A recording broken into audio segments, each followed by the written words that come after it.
Good morning students. बच्चों, आज की हमारी क्लास है एप्लीकेशन ऑफ डेरिवेटिव में slope of tangent, slope of normal, equation of tangent, equation of normal वाले वो सवाल जो हम 10 तक कर चुके हैं। 9 क्वेश्चन तक हमने पिछली क्लास में सॉल्व कराया था। अप टू 10 से लेकर के लास्ट क्वेश्चन तक कराएंगे। तो इस क्वेश्चन में मैंने पिछली क्लास में आपको बताया था कि स्लोप ऑफ टेंजेंट कैसे निकालते हैं, स्लोप ऑफ नॉर्मल कैसे निकालते हैं, इक्वेशन ऑफ टेंजेंट और नॉर्मल। देखिए एक सवाल देखिए, क्वेश्चन नंबर 10वां, ये एक्सरसाइज 3 है। Find the equation of a line having slope -1, जिसका स्लोप क्या है -1 एंड टेंजेंट द कर्व। देखो सिंपली बात है, टारगेट की होनी चाहिए, ये मेरा कर्व है, इसके ऊपर जो टेंजेंट जा रहा है उसका कर्व की इक्वेशन क्या दे रखी है, y बराबर में 1/x -1। तो कर्व की इक्वेशन को डिफरेंशिएट करने में क्या था, स्लोप ऑफ टेंजेंट। तो यहां लिखेंगे हम slope of tangent, slope of tangent. तो क्या है जी, कर्व को डिफरेंशिएट कर दो, dy बटे में dx is equal to d over में dx 1 में x -1। इसका मुझे डिफरेंशिएशन करना है। तो कैसे डिफरेंशिएट करेंगे, इसको ऊपर ले जाएंगे, क्या बनेगा ये x -1 की पावर -1, ऐसे लिख सकते हैं, इसे d ओवर में dx। पहले सॉल्व करेंगे पावर को, -1 को आगे लिया, x -1 की पावर -1 और -1 क्या हो जाएगा -2। फिर करेंगे बेस को, d ओवर में dx और बेस क्या है इसका x -1। अब देखिए -1 इस पावर को अगर नीचे ले जाए तो क्या आ जाएगा पॉजिटिव में, x -1 की पावर 2। x का डिफरेंशिएशन x के रेस्पेक्ट में क्या होता है 1, कांस्टेंट टर्म का डिफरेंशिएशन क्या होता है 0। तो हमारे पास में dy बटे dx का आंसर क्या आ गया, -1 में x -1 का होल स्क्वायर, x -1 का होल स्क्वायर। ये किसकी टर्म आई, dy बटे dx की, यानी ये क्या है, स्लोप टेंजेंट है। अब क्या कह रहा है, equation of all lines having slope -1 that are tangents to the curve. ये स्लोप ऑफ टेंजेंट और एक स्लोप मुझे दे रखा है -1 जो टेंजेंट जा रहा है, इक्वेटिंग एक स्लोप मुझे ऑलरेडी पहले से ही m2 की वैल्यू के अंदर की है -1। अब मुझे इसका स्लोप निकालना है, तो इक्वेटिंग ये इक्वेशन फर्स्ट है और ये इक्वेशन सेकंड है। Equating both equation, equating both equation, both equation, क्योंकि कर्व को डिफरेंशिएट करने से स्लोप टेंजेंट आ गया और दूसरा स्लोप टेंजेंट मुझे दे रखा है। तो आपको पता है कि -1 में x -1 का whole square is equal to दूसरा स्लोप क्या है -1, माइनस माइनस क्या हो गया प्लस, यहां से इधर ले जाएंगे x -1 का स्क्वायर इज इक्वल टू इधर मल्टीप्लाई होगा क्या बचा 1। अब x -1 के स्क्वायर को हटाएंगे क्या आएगा +-1 हमारे पास।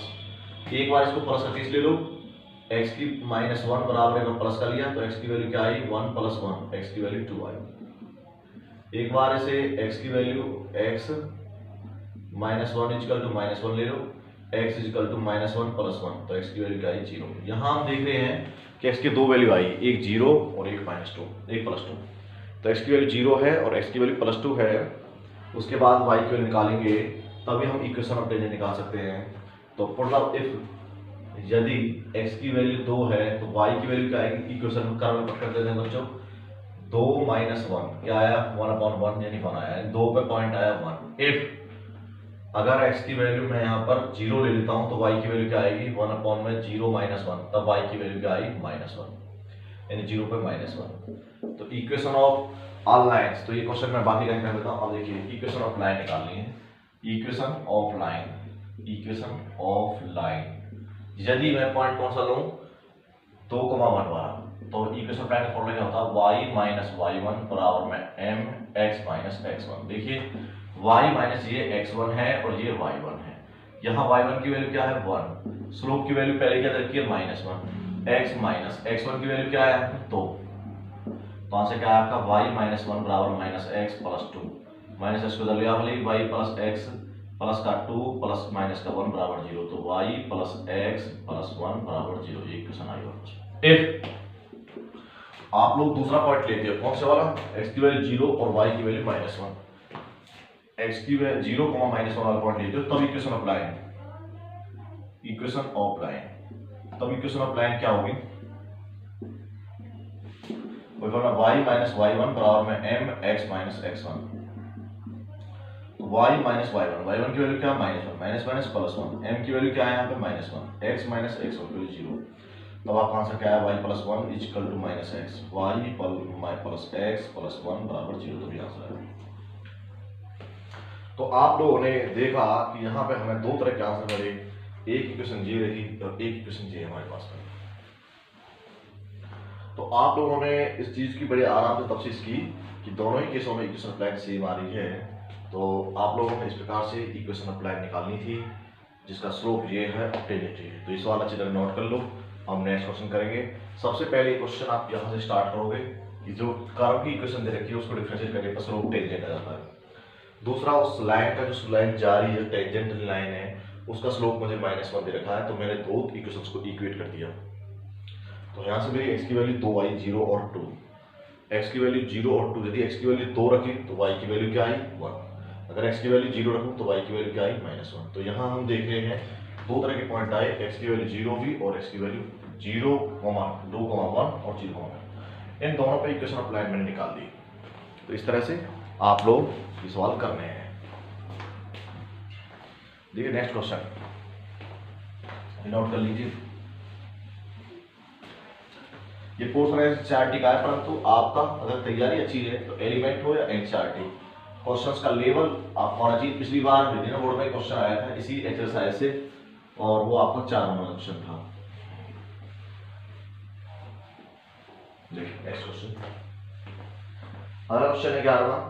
ये find the equation of all lines, इसमें तो लिखा हुआ find the equation of all line, find the equation of all lines, equation of all lines having slope though which are tangent, which same सवाल इस तरह से are tangent to the curve, tangents to the curve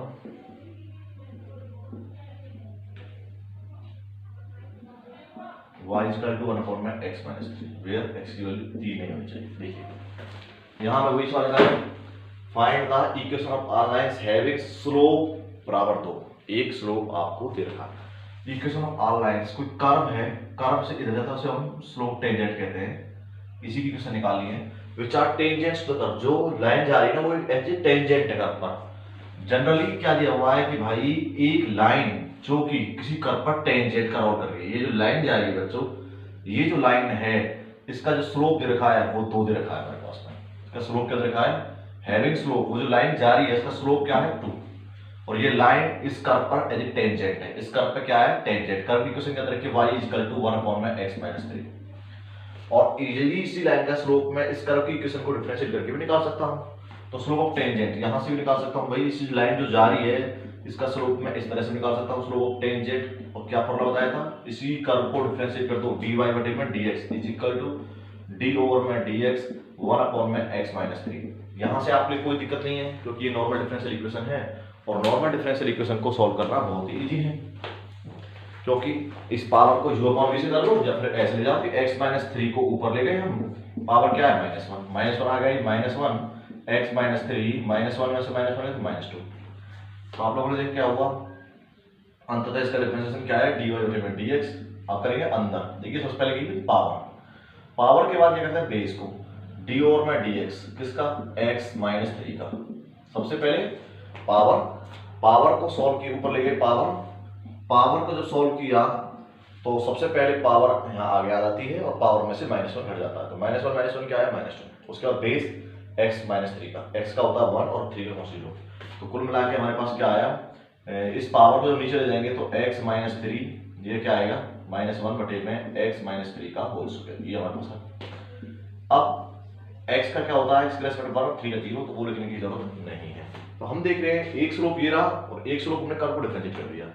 वही पुराने सवाल की तरह दोनों इक्वेशन को क्या कर देंगे इक्वेट बोथ स्लोप, दोनों स्लोप को क्या कर दो इक्वेट कर दो, इक्वेट बोथ स्लोप, दोनों स्लोप को इक्वेट किया हमने। हमें तो इक्वेशन निकालनी है क्योंकि इक्वेशन जब निकलेगी जब हम पॉइंट निकाल लेंगे x और y का मान।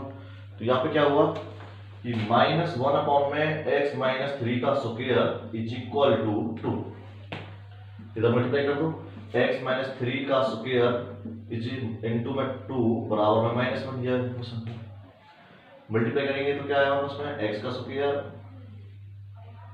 यहाँ पे देख रहे हो आप x का स्क्वायर 3 तिया 9 और माइनस के 2 तिया 6x, a - b के स्क्वायर का फॉर्मूला खोला a square + b square - 2ab बराबर में -1।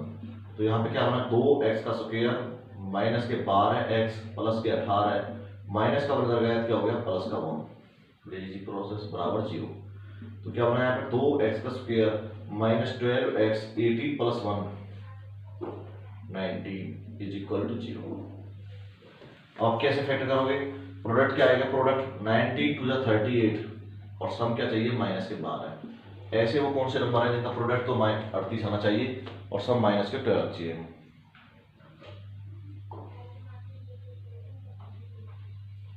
तो ऐसे नंबर हमारे कौन से हैं? इसके लिए हम ज़्यादा से ज़्यादा क्या करेंगे? हमारे पास 38 के फैक्टर करेंगे, 2 से गया 19 बार, और तो इसके फैक्टर होते ही नहीं है। तो हमने देखा कोई मिस्टेक हो सकती है शायद सवाल के अंदर, चेक करते हैं एक बार। 1 में x माइनस 3, तो x माइनस 3 पावर -1 आ गया, x माइनस 3 पावर -1 -2 हो गए, -1 में x माइनस 3 का स्क्वायर। सेकेंड स्लोप हमने देखा 2, तो ये इधर मल्टीपल हो गया बराबर -1। खोला हमने इसको, तो यहाँ पे हम देख रहे हैं कि जनरली आप फैक्टर क्या करें, ऐसे सिंपली कर सकते हो डायरेक्ट सीधे यहाँ से 2 के इधर ले जाओ, x माइनस 3 का square is equal to -1/2। Square हटाया तो क्या बना यहाँ पे? x माइनस 3 का स्क्वायर हटाया तो -1/2 का अंडर रूट आया प्लस माइनस -1/2 का रूट आता है तो बन जाता है इमेजिनरी नंबर। तो यहाँ पे x minus 3 is equal to, एक बार आप इसे ऐसे लिख सकते हो 1/√2 आयोटा प्लस का और माइनस का, प्लस का लोगे तो x की वैल्यू 1/√2 आयोटा प्लस 3, ये हमारे पास में। दूसरी वाली x की वैल्यू आ जाएगी हमारे पास में माइनस का 1/√2 प्लस का 3 आयोटा। तो यहाँ हमारी x की वैल्यू 2 आई। हमारा क्या ये सही है?